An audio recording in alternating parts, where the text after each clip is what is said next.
Hello बच्चों, this is part 12 continued. Parallel के लिए इक्विवेलेंट हमको करना है तो R1 R2 R3 है। तो आप देखो इस तरीके से मैंने पहले ही बता दिया है। यहाँ पे एक जगह पे कनेक्ट कर दिए, इसको यहाँ कनेक्ट कर दिए और यहाँ क्या हुआ, आप बैटरी से ले जाके जोड़ दिए, ये ऐसे जुड़ गया। वोल्टेज V है, यहाँ क्या है I है, ये ऐसे चला जाएगा। यहाँ I पहुँचा, जैसे ही यहाँ पहुँचेगा तो ये क्या होगा, डिस्ट्रीब्यूट हो जाएगा I1 I2 और I3 में। और देखो दूसरा वाला जो पॉइंट होगा, देखो यहाँ I गया है, यहाँ पे क्या आएगा I1, यहाँ पे क्या जाएगा I2 और यहाँ पे क्या पहुँचेगा I3। तो दूसरे वाले पॉइंट पे क्या होगा, ये तीनों कंबाइन होकर क्या बन जाएगा I। ध्यान देने वाली बात है, तीनों वायर को जोड़ा गया है, जहाँ पे इसको जोड़ा गया है, जिस जहाँ से एंटर किया है और उतना ही दूसरे पॉइंट से क्या किया, एग्जिट किया। मतलब क्या हुआ, I यहाँ डिस्ट्रीब्यूट होगा। अब मान लो तुमने यहाँ से क्या हुआ, तुम्हारा वोल्टेज V है और यहाँ तुमने फिर वही अपना पैकेट भेजा, तो यहाँ जैसे ही पहुँचेगा तो इसके पास तीन रास्ते हैं, तो किसी भी एक रास्ते से होते हुए इस पॉइंट पे पहुँच सकता है। तो जैसे ही इससे जाएगा तो एक ही बार चेकिंग होगी। मतलब क्या होगा, तुमको अपना वोल्टेज जो होगा वो क्या लगाना पड़ेगा, सेम। याद रखना, मतलब इसमें क्या होगा, वोल्टेज सेम होगा और करंट क्या होगा, डिस्ट्रीब्यूट हो जाएगा। कोई दिक्कत तो नहीं है। आगे चलते हैं और इसका इक्विवेलेंट रेजिस्टेंस पैरेलल है तो हम इसको क्या लिखेंगे, RP, और यहाँ इसको हम किसके साथ कनेक्ट कर देंगे, इसके साथ कनेक्ट कर देंगे। मतलब क्या हुआ, ये वोल्टेज है और करंट सेम रहेगा। ठीक है, हम जानते हैं अकॉर्डिंग टू ओम्स लॉ मेरे पास क्या है, V = I है। यहाँ ध्यान देने वाली बात है, मेरे पास क्या है, I जो है यही डिस्ट्रीब्यूट हुआ है किस में, I1 + I2 + I3 में। तो इसको मैंने इक्वेशन 1 मान लिया। तो फॉर्मूला किसके लिए चाहिए, I के लिए चाहिए। तो यहाँ I = क्या हो जाएगा, V/R। ठीक है, अब गौर से देखो, R1 में करंट क्या जा रहा है, I1, और वोल्टेज तो तीनों के लिए सेम है। तो हम यहाँ लिख सकते हैं I1 = V/R1, I2 = what, V/R2, और I3 = what, V/R3। इसको क्या मान लोगे 2, इसको क्या मान लोगे 3 और इसको क्या मान लोगे 4। ठीक है, इसके लिए अगर यहाँ देखोगे तो यहाँ क्या लिखोगे, I = V/RP, इसको क्या मान लोगे 5। तो हम यहाँ क्या लिखेंगे, देखो I की जगह ये वाला वैल्यू, I1 की जगह ये, I2 की जगह ये, I3 की जगह ये। तो हम क्या लिखेंगे, पुटिंग 2, 3, 4 एंड 5 इन 1। तो यहाँ पे क्या हो जाएगा, V/RP = V/R1 + V/R2 + V/R3।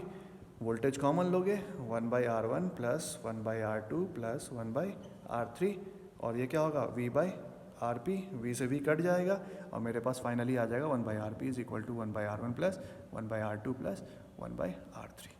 ठीक है, ये बन गया। सपोज अगर मेरे पास R1 है, R2 है एंड सो ऑन Rn तक है, तो हम इसको क्या लिखेंगे, 1/RP अगर निकालना होगा तो क्या करोगे, 1/R1 + 1/R2 + so on 1/Rn। ठीक है, ये फॉर्मूला हो जाएगा, आप इसको याद रखिएगा। ठीक है, जितनी बार भी होगा उसको आप रिवर्स करके लिख दोगे, कोई दिक्कत तो नहीं है। ठीक है, एक एग्जांपल लेते हैं। जैसे मान लो 1 ओम है, 2 ओम है, 3 ओम है, और इसका क्या करना है, पैरेलल निकालना है। तो क्या करोगे, 1/1 + 1/2 + 1/3, और इसको सॉल्व करोगे तो क्या होगा, 6। तो 6 + 3 + 2 कितना हो जाएगा, 11/6 ओम। ध्यान देना ये 1/RP है, तो रिवर्स करना होगा। तो RP = क्या हो जाएगा, 6/11, और इसको सॉल्व करोगे तो 0.55 ओम। ठीक है, तो यहाँ गौर से देखो, क्या 1 से छोटा है, 2 से भी छोटा है, 3 से भी छोटा है। तो कंक्लूजन क्या आएगा, याद रखिएगा, RP की वैल्यू हमेशा छोटी होती है जो भी आप इंडिविजुअल रेसिस्टेंस से उसको क्या करते हो, ऐड करते हो। ठीक है, तो मेरे ख्याल से ये पॉइंट क्लियर है, आपको डेरिवेशन का पार्ट समझ में आ गया, एग्जैक्टली करना क्या है, कैसे करना है। ठीक है, अब एक ट्रिक है, वो आपको करना है। सपोज करो आपको R1 और R2 दिया हुआ है और आप सीधा निकालना चाहते हैं RP, तो आप क्या करिएगा, R1 और R2 को मल्टीप्लाई कर दोगे ऊपर और नीचे क्या करोगे, जोड़ दोगे। ये एक तरीका है, ज़्यादा अच्छा है, क्योंकि यहाँ पे क्या है, कभी कभी बच्चे रिवर्स करना भूल जाते हैं। तो आपके पास ये फार्मूला है, कोई दिक्कत नहीं होगी, आप सीधा लगाओगे, रिवर्स करने की कोई ज़रूरत नहीं है। अब कहोगे सर R1 R2 और R3 अगर होगा तो देखो RP निकालना होगा तो सीधा सीधा R1 R2 और R3 कर ही दोगे, और उसके नीचे क्या करोगे, इसका पेयर बनाओगे। ठीक है, कैसे, R1 × R2, R1 × R2, 3 है तो एक कम करके R1 × R2। अब ये हो गया, अब इसको बंद करोगे, अब दूसरा बनाओगे R2 R3, तीसरा बनाओगे R3 R1। तो क्या हो गया, ये फॉर्मूला 3 के लिए हो गया, आप लगा सकते हैं, हो जाएगा। ठीक है, अगर मान लो 4 के लिए होता है तो क्या करोगे, ये भी सोचने वाली बात है। एक लास्ट अटेम्प्ट करके देखते हैं, R2 R3 और R4।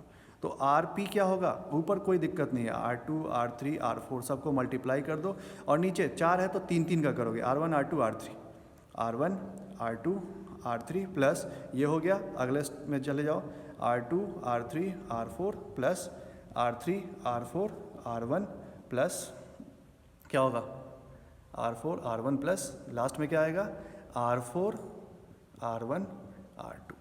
तो मेरे ख्याल से ये समझ में आ गया कि कैसे इसको करना है, ठीक है। तो बेसिकली क्या है, आपको ये फॉर्मूला याद रखना है। आपके लिए इम्पॉर्टेंट ये वाला था, ये वाला और सेकंड वाला, इससे ज़्यादा आप लोगों को नहीं पूछा जाता है न्यूमेरिकल में, तो बेटर है आप यही ऑप्ट करो, ये आपके लिए बहुत इजी पड़ेगा। तो मेरे ख्याल से आपको ये समझ में आ गया होगा। अगर कोई दिक्कत है तो आप कमेंट सेक्शन में लिखो, I will be very happy to reply you all. अच्छे से पढ़ते रहिए, खुश रहिए, और कहीं कोई दिक्कत हो तो बेझिझक बताइए। Okay, take care, bye.